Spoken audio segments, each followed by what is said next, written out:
amores, tudo bom? Espero que o meu vídeo encontre a todos muitíssimo bem. E como é que foram da semana passada para cá? Eu adorei as lições de casa que eu fui recebendo. Muito obrigada mesmo. Alguns eu ainda tenho que responder no WhatsApp, que meu WhatsApp é uma bagunça, mesmo. Então, eu limpo ele essa semana. Na semana seguinte, ele já tá com 60 e poucas mensagens para limpar de novo. Mas a gente vai andando, né? Meninos, a gente estava falando sobre sentimentos, né? A gente já viu isso na outra aula e os sentimentos. Vocês tinham que numerar aqui. Não teve erro. Todo mundo acertou, todo mundo que me mandou a lição estava perfeito. Então, happy, sad, angry, calm and scared. Eu não sei fazer uma cara de scared. Acho que só se eu tiver realmente scared. A scared é quando você vê alguma coisa que te assusta de verdadão, assim, sabe? Que é assustado. Então, vamos ver aqui o que a gente tinha? Então, na primeira fotinha, para a gente numerar, a gente tinha a number 5, que é scared. Ela estava assustada. No number 2, a gente tinha o sad, porque ele estava tristinho. É uma carinha de meio tristinho, pensativinho. No number 1, a gente tem a happy, porque ela tá ultra happy. She's happy.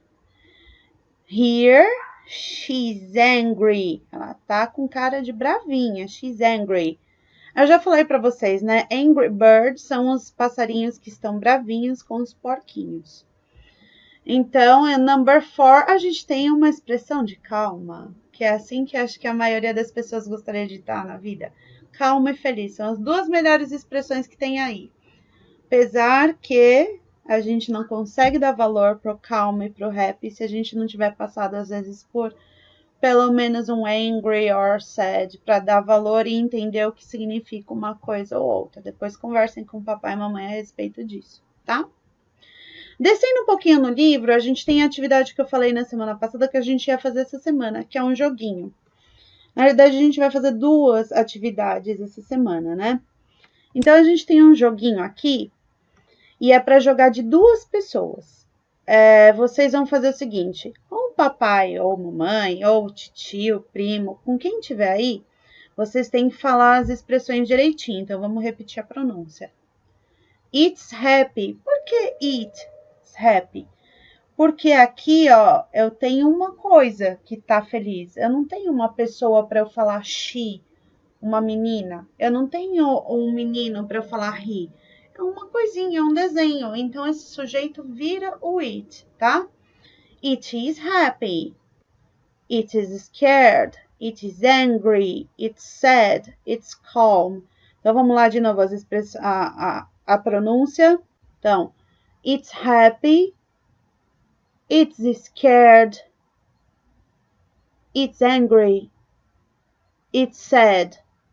It's calm.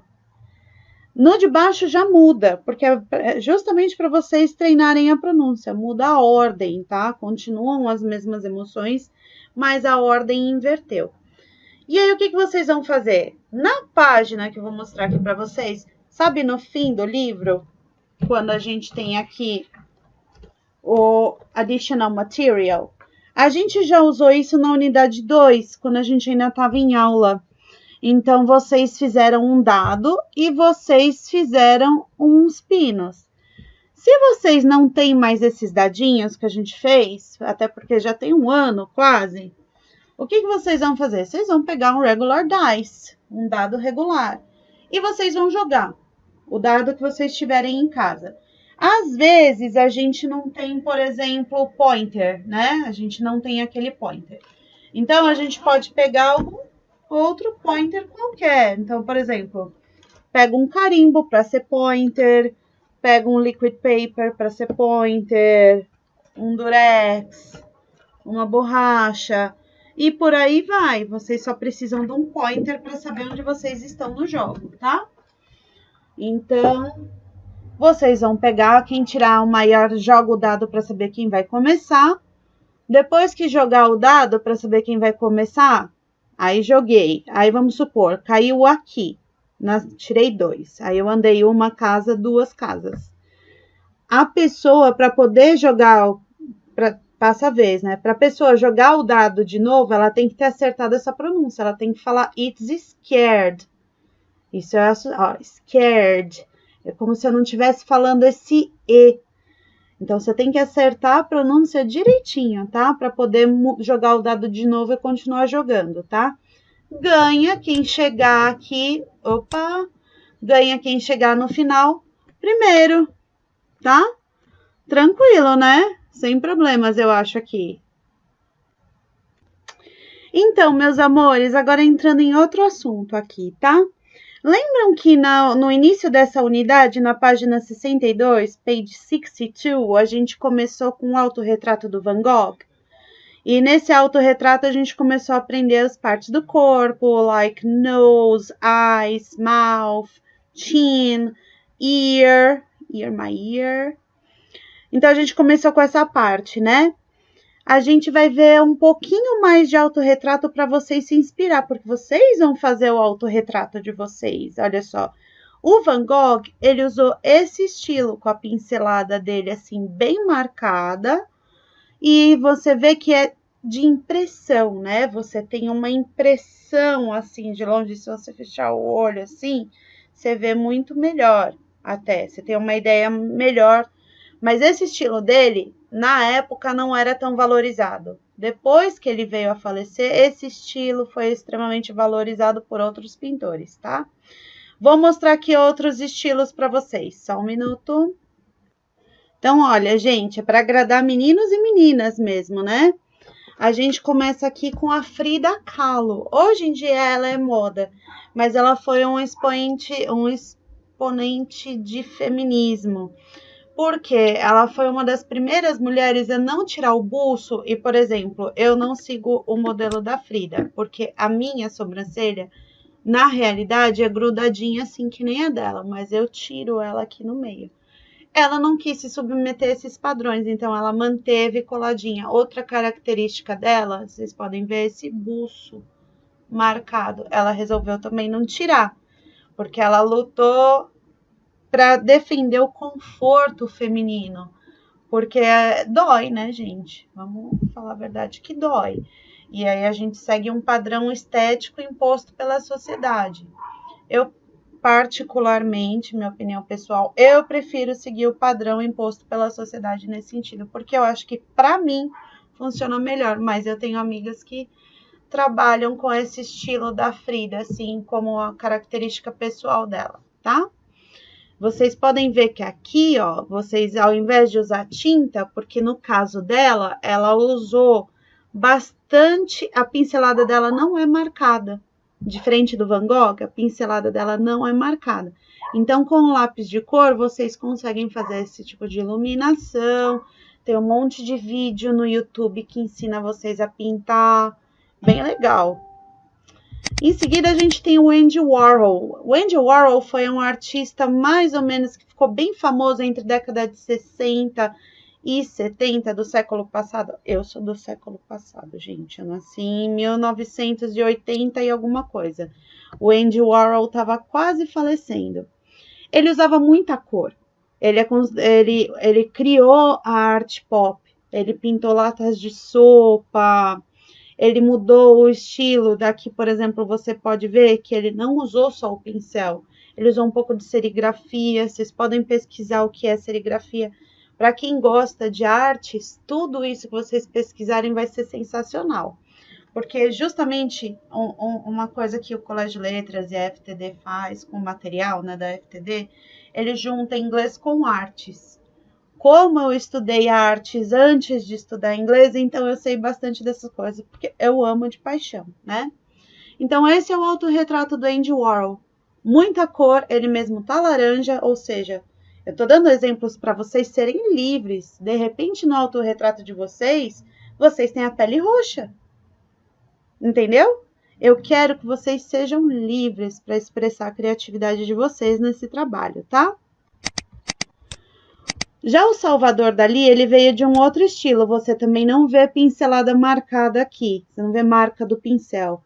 mas ele inventou um estilo, não inventou, ele fez parte do movimento artístico que chamava surrealismo. Ele foge da realidade, né? Então, por exemplo, aqui é um homem derretendo, desmoronando. Isso é como ele se sentia interiormente. Então, ele estava suportado por outras coisas. Então, ó, soft self-portrait. Então, esse é um self-portrait, é autorretrato. Soft é suave, é um porta-retrato suave. Que na realidade isso é uma ironia, né? Porque de suave não tem muita coisa aqui, não. Aqui a gente tem o Wesker. E o Wesker, ele é famoso por fazer uns quadros de escadas. Não sei se vocês viram já. Esse autorretrato dele, vocês podem ver que ele foi feito no grafite. Então, você pega um lápis comum e você vai aprendendo a dar luz e sombra com ele. E às vezes você pega um algodão para dar esse esfumado aqui. É bem legal a técnica dele. Mas você vê, ó, que ele tá pequenininho aqui. E esse quadro mesmo é pequeno, porque teve uma exposição dele aqui no Banco do Brasil Cultural. E eu, nossa, estava ansiosa para ver o quadro, ele é pequeno. Então, vocês podem fazer um quadro onde tem uma outra atmosfera no exterior, vocês estão ao redor, vocês estão aqui no meio de um ambiente, não é só um autorretrato. Anita Malfatti também é sensacional, mas vocês podem ver que no caso dela, embora as pinceladas não sejam marcadas, ela tem muito trabalho para mostrar a cor. Então, aqui é um autorretrato puro mesmo, ou seja, só tem ela ali. Ela tá numa carteira e ela colocou um fundo totalmente abstrato. Você não vê flor, você não vê um objeto concreto ali, né? Aqui é a nossa Tarsila do Amaral. Ela também vinha de uma escola que chamava Cubismo. Vocês podem também usar isso de referência. O cubismo, vocês podem ver por que cubismo? Porque as formas geométricas, por exemplo, bola, né? Que é o círculo, quando eles tinham um retângulo, o retângulo era bem marcado. Então, ela tem pinceladas marcadas e, ao mesmo tempo, tudo nela tem mais ou menos formas geométricas. Você vê que tem um cabelo desenhado ali, mas você vê que é um cabelo traçado, quase como se fosse um traço mais infantil. Eu acho sensacional e foi sensacional para a época. Embora ela não estava aqui no Brasil na semana de 22, que foi um movimento artístico muito importante aqui no Brasil, mas especificamente em São Paulo. Ela estava, acho que na França na época. Ela foi uma das pessoas importantes nesse movimento da arte moderna aqui no Brasil. Tanto que ela não estava aqui e ela leva a fama de como se estivesse aqui. E é bem legal isso. Amedeo Modigliani. Esse, vou ser sincera, eu não conheço muito, mas ele também. Pinceladas marcadas, um trabalho forte de luz e sombra, que vocês podem aprender tudo no YouTube. Quem tiver dúvida pode me perguntar também. Minha filha também adora desenhar, então ela tem muita coisa para falar para vocês, se for o caso, tá? Pablo Picasso, a mesma escola da Tarsila, que é o cubismo. Então você vê que aqui, ó, é um desenho fácil. Ele pegou e fez assim, assim. E isso, para a época que eles estavam vivendo, uma época de revolução industrial, que era uma vida mais dura que eles estavam levando, foi muito importante. E eles também estavam na Espanha, eles estavam passando por uma guerra civil lá, então, por isso que era uma vida mais dura. Tudo que é relacionado à arte e literatura sempre vai ter um movimento histórico acontecendo paralelo, que faz com que o artista ele retrate aquele movimento, né? Gauguin não chega a ser cubista, nem participou do movimento, mas você vê que já estava mostrando um pouquinho de formas geométricas ali.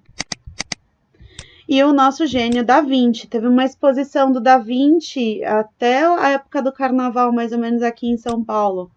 Aqui é um autorretrato dele, e você vê que ele fez tudo a grafite. Na época não era grafite que chamava, era carvão mesmo, né? Você consegue trabalhar muito luz e sombra com essas técnicas. Eu vou deixar uns videozinhos para vocês, tá bom? Mas o que vocês vão ter que fazer, já volto para o livro, depois de todas essas sugestões que eu dei para vocês, depois de tudo isso, vocês vão criar a visão de vocês, a criatividade de vocês. E eu tô louca, eu tô muito curiosa para ver se vocês vão tentar seguir um estilo cubista, se vocês vão tentar seguir um estilo mais realista, por exemplo, como o Da Vinci fez, se vocês vão tentar alguma coisa surreal, como foi o Salvador Dalí, e dá para vocês pesquisarem mais sobre eles na internet também. Tô ansiosa para ver o self-portrait de vocês, tá? Vou mostrar agora como é que faz, como é que o livro tá pedindo para fazer. Agora sim, meus amores, a hora de botar a mão na massa, hein? Então, olha aqui na página 67, na página 67, você já vê uma menininha aqui toda felizinha que ela vai desenhar. Então, olha o material que vocês vão precisar. Drawing paper, folha de sulfite branca. Quem tiver canson também pode usar, que o canson é um pouquinho mais duro. E, por exemplo, se for trabalhar com guache, que é o watercolor paint na realidade é aquarela, ou paint mesmo, ou tinta, guache mesmo, ele resiste mais, então, porque ele é mais grosso. Se vocês não forem usar isso, for usar o lápis de cor também, dá para fazer coisa bem legal com lápis de cor, viu? Vocês podem usar o sulfite mesmo. E podem usar o sulfite com a aquarela também, mas é que vocês vão ver que vai dar uma enrugadinha no papel. Vocês vão precisar de pencil, eraser. Vocês vão precisar de brush, eu não tenho nenhum brush aqui comigo, que é o pincel. A cup of water, um copinho de água, porque até a aquarela, principalmente as que vendem aqui no Brasil, elas são pastilhas, que você compra uma cartelinha delas, você molha na água para poder mexer com ela. And paper towel. Paper towel é esse daqui, que é o papel toalha, né? Towel em inglês é toalha, paper é papel. Or napkin. Napkin em inglês é o guardanapo. Pode ser que também você use o guardanapo. E vocês vão fazer o autorretrato segundo a imaginação de vocês. Então, para essa semana, vocês têm duas tarefas. O meu joguinho, e falar se foi legal jogar o joguinho, se a pronúncia de vocês está boa. Quem quiser mandar o WhatsApp para treinar a pronúncia das coisas, pode mandar. Às vezes eu demoro um pouquinho para responder, porque eu estou em aula, mas eu sempre respondo. E vocês têm o autorretrato para fazer, tá bom? Obrigada pela aula de hoje. Beijo para vocês. Até semana que vem.